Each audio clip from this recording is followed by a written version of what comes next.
What's happening, everybody? So this is Indecisive by Rockschool, and instead of showing you the whole piece, I'm just gonna show you the bits that I think are the trickiest parts. So obviously you start off by clapping and counting the whole song, and so that would look like this if we're doing the beginning. 1, 2, 3, 4.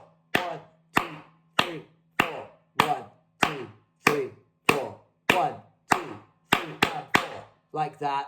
Maybe we'd add in the ands. Yeah, let's add in the ands. 1 and 2 and 3 and 4 and 1 and 2 and 3 and 4 and 1 and 2 and 3 and 4 and 1 and 2 and 3 and 4 and 1 and 2 and 3 and 4 and 1 and 2 and 3 and 4 and 1 and. So you start by doing that, and then we're going to start by playing and counting the tune as well. So it would sound like 1 and 2 and 3 and 4 and 1 and 2 and 3 and 4 and 1 and 2 and 3 and 4 and 1 and 2 and 3 and 4. Like that. Now, in section B, something to keep in mind, when you see fret 5 on the 4th string, like this, so you say you're going, that's a bit inconvenient, isn't it? Instead of playing fret 5 here on the 4th string, just play an open G. Same note. This note here on fret 5 is the same as this, okay? So instead of going, we're going. And then, when it says 5-4, instead of going here, just go open G and open B. When you see that 4 on the 3rd string here, play the open B.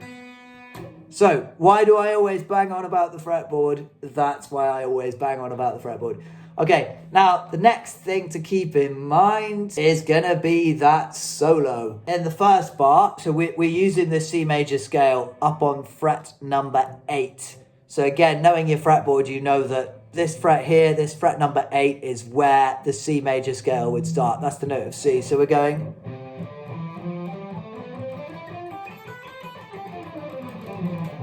That's your scale that you're going to use. Okay, so when it says C, we're going to be targeting the notes near to C. So when it goes to G, notes around G, which is here on fret 10. And then F, we're going to be targeting the notes around F, which is here on fret number 8 on the A string. And then, of course, back to G, so we could be back here again. Okay? Now, let's actually watch what my hands do.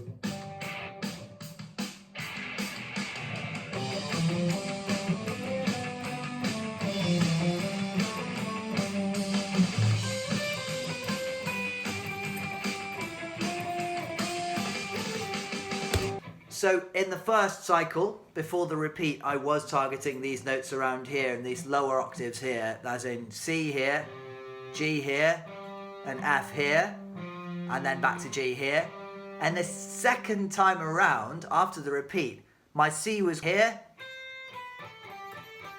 my G would have been here, so C would have been fret 8, G would have been fret 8 on the 2nd string, and then F would have been here on fret 10, and then G would be here. So the first octave, we're going targeting C here, da da da da da, G, and then we're going F on fret 8, and then G on fret 10, and the second time around we're going C, and then we're going to go to G,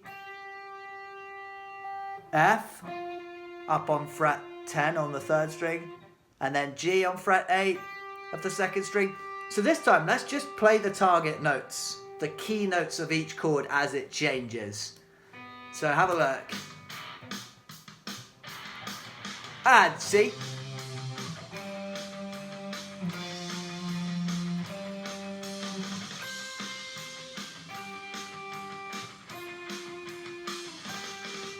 Okay.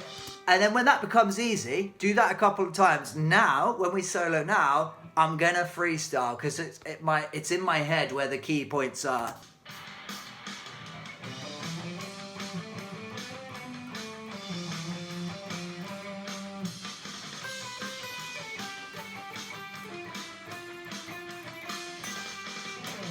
Now, obviously, don't do the silly little slide away thing where I went at the end. Don't do that. The reason being because now you're going to have to very quickly place your hand in position for the next part, which is the other bit that's very difficult, and I'm going to demonstrate that now. So here we go. First of all, we're going to do pull-offs from 6 to 5 like this, and then play 7 with an up pick because it's on the and. Now, here's the difference. Instead of sliding up here and then sliding all the way down here, what we're going to do is this. Watch carefully. Hammer on from finger 2 to finger 4, which means I can then just place my finger on 5 instead of going from all the way up here to there. So, and again, hammer on. And then from 5, slide up to 8. Okay, and then what we're going to do is, it says to be pre-bent, so it means you've already got, so you're playing 10, but you're making the sound of 11 by bending it slightly, by pushing this finger upwards, so it sounds like 11. So see, there's 10, there's 11, so push it so it sounds like 11, like that. And then, so you have it already bent up, pluck it, and release back down. And then pull the finger off. So again, so it's already bent into position, so it sounds like 11. Bend it down, pull the finger off. So you're pulling the finger off from 10 to 8. So you've got to already have this 8 already underneath. So, and then what we're going to do, up pick on 10 on the second string, and then a down pick on 8 on the third string. Okay, let's demonstrate that whole section again.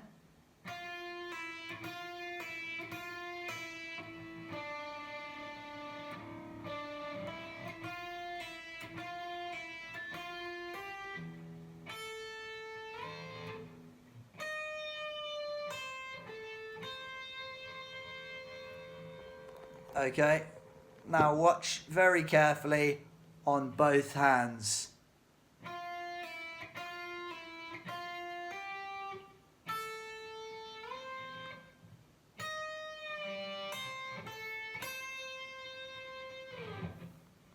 And that's how you play the most tricky section.